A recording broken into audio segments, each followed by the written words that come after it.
Welcome to the Startup of the Year podcast, where each episode we showcase exciting new companies from around the world.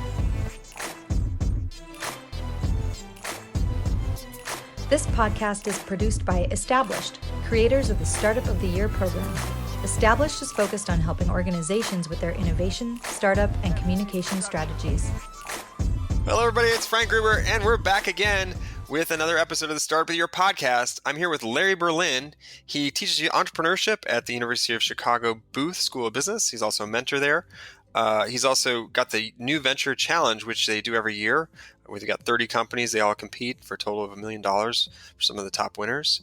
And then he's also started his own companies for several years out of the Chicagoland area in a number of different roles. And he's a Chicago Cubs fan, and as am I, and he's a good guy. So want to jump in and hear a little bit more about what Larry's been up to. The main organization is actually called Freedom Fries. Oh. And it is a company that my friends and I started. And I can't give full details, but in the IT space, dealing with all the issues in data and content and management and transparency for your own data. Oh, wow. I didn't know that. That's interesting. So we're just starting that, but I've been in venture capital for 20 years. I also work at the University of Chicago with their startup efforts. And teaching the students. And what do you teach entrepreneurship, right? We teach entrepreneurship. I do. We have a team of about 6 people. 2 or 3 are full professors. And then we work with 30 teams to make it to the New Venture Challenge every year. Wow. It keeps getting rated the top New Venture Challenge in the country by the New York Times, of all people. That's amazing. Given we're the University of Chicago. Right, right. Yeah.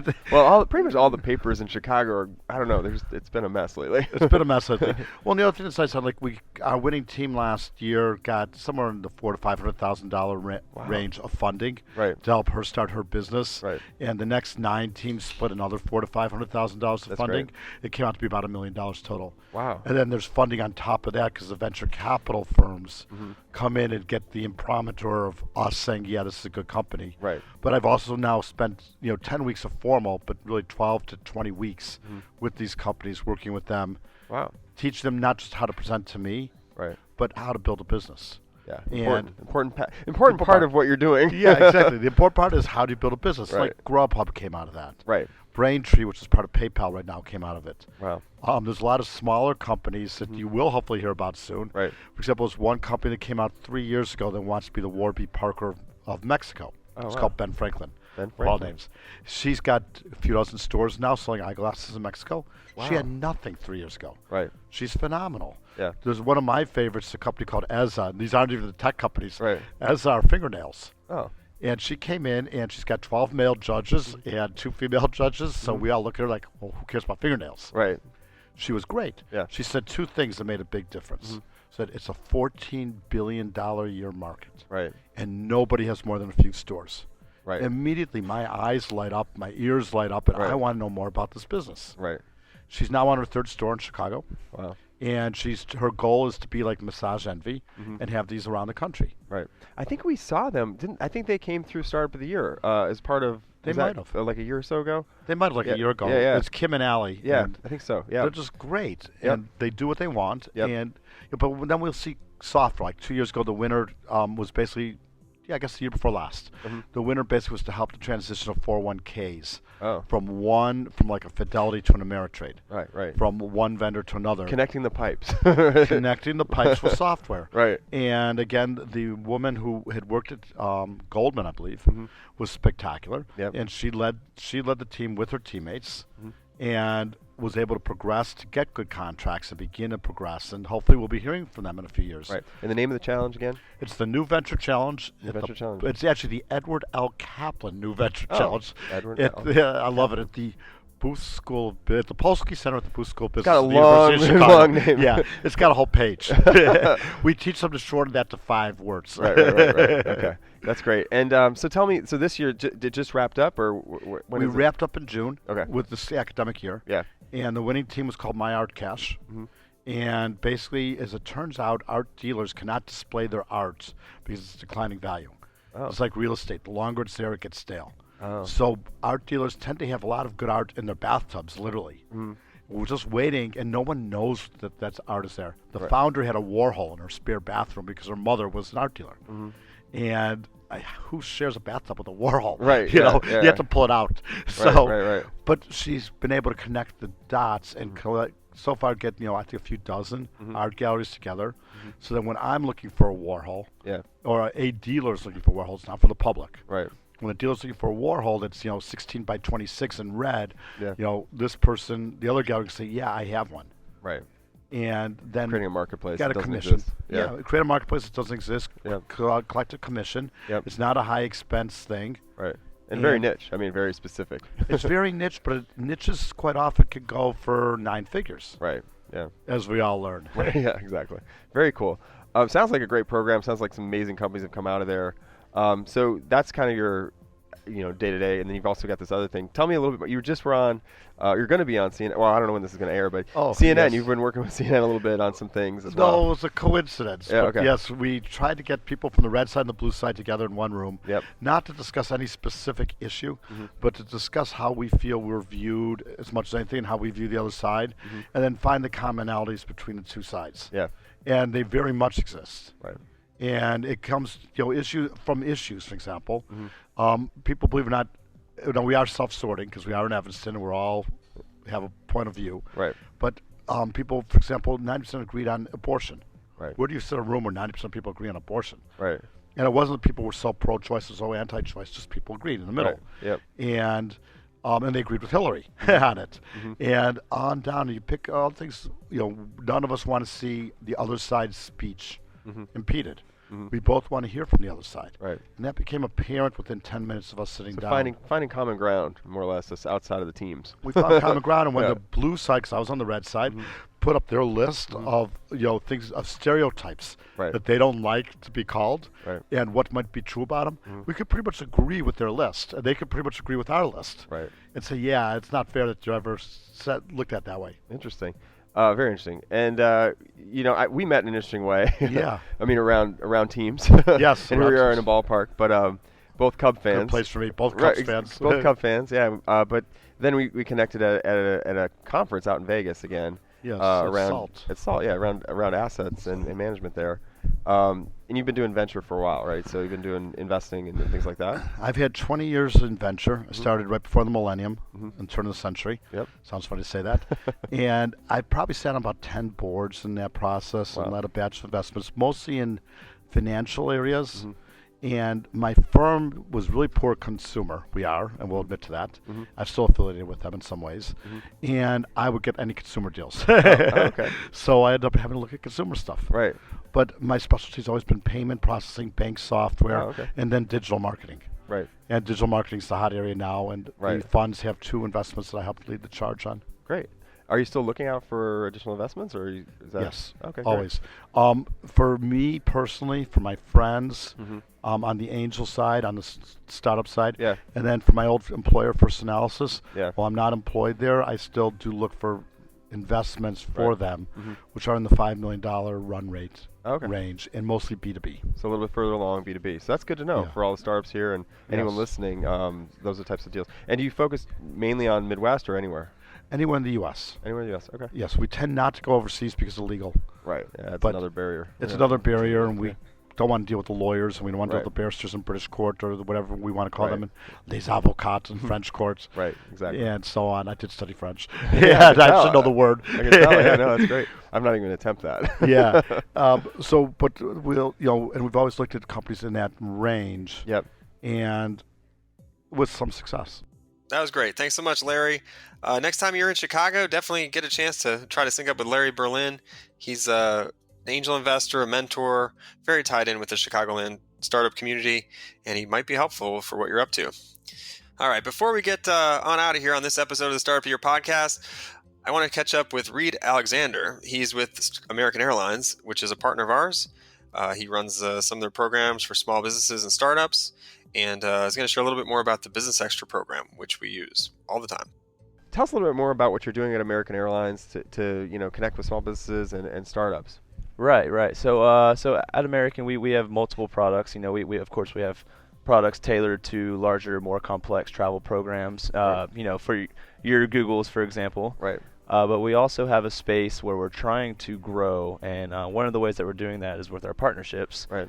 you guys being one of our best partnerships so far.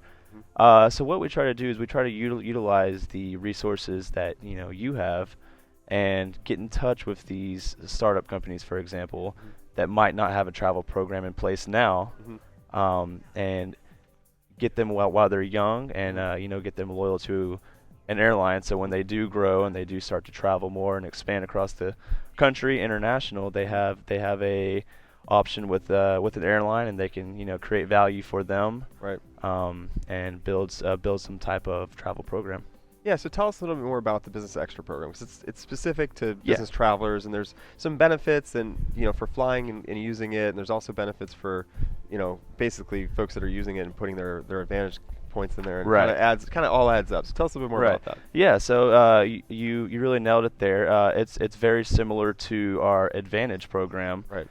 So it works the same way. If you make a ticket, you can put your Advantage number and you earn your personal miles, Right. and then you can put your Business Extra number for your company, Right. and then you accumulate points for Business Extra. So it's almost double dipping in a way, Right. but it's a way for us to really engage with corporations, and that's a big part of American Airlines, is focusing on that business travel. So we want to make sure that we have different programs that suit different needs. Right.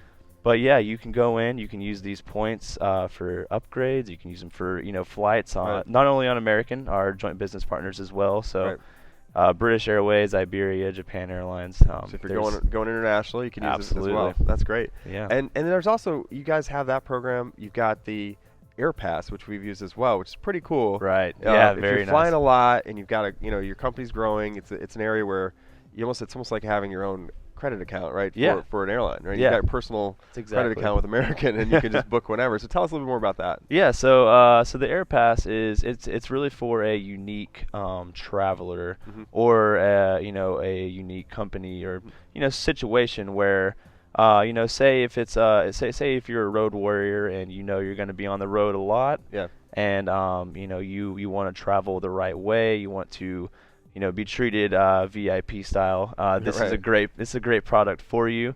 So like you said, it does have a minimum commitment.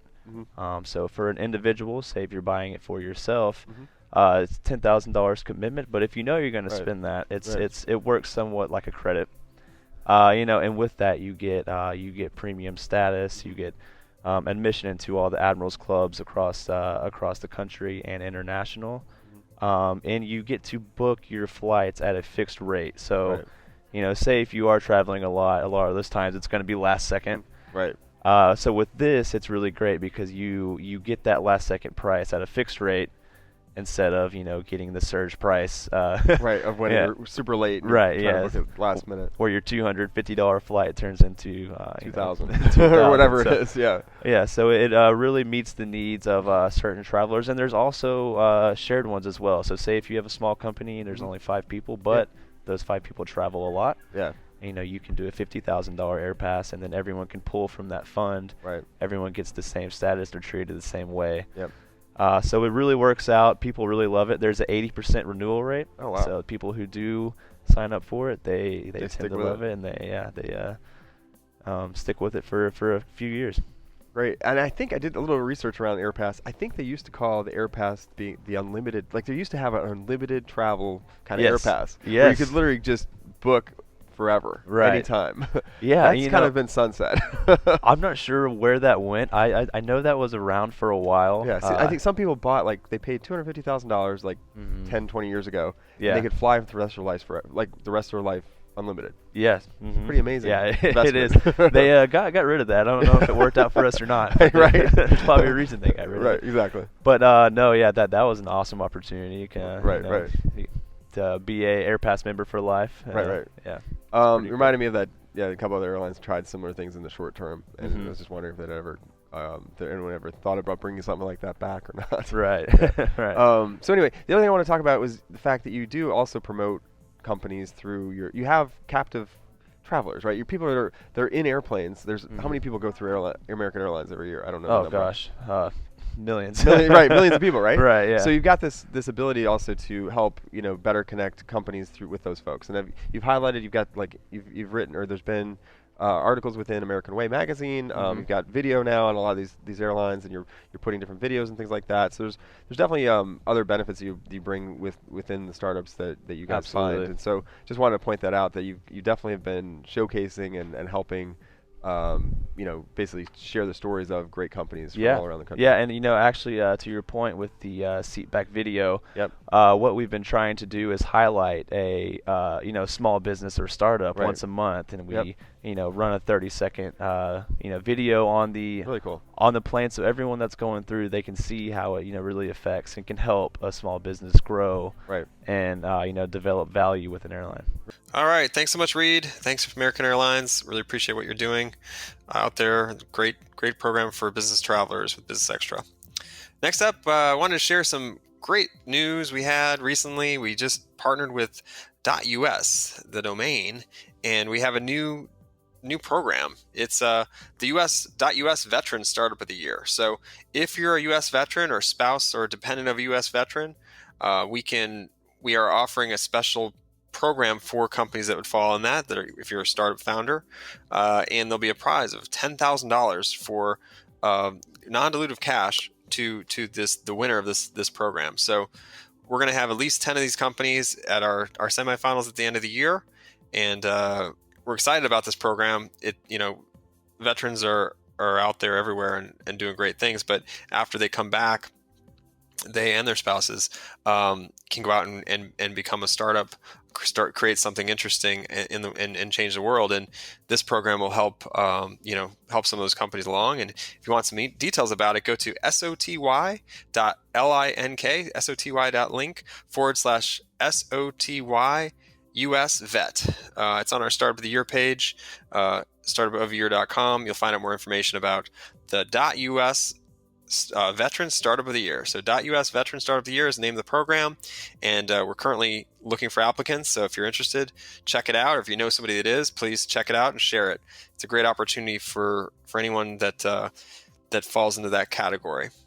Along those same lines, though, you don't have to be a veteran to get this. We actually also partnered to offer a free domain or .us domain as well. So if you're interested in starting something, you have a great idea, you can actually go out right now and get a free domain on us and .us, pun intended, and go to soty.link/US domain. And so if you have an idea, like our company Established uses .us, established.us, and est.us. We were able to get est.us. So lots of opportunities using the domain .us.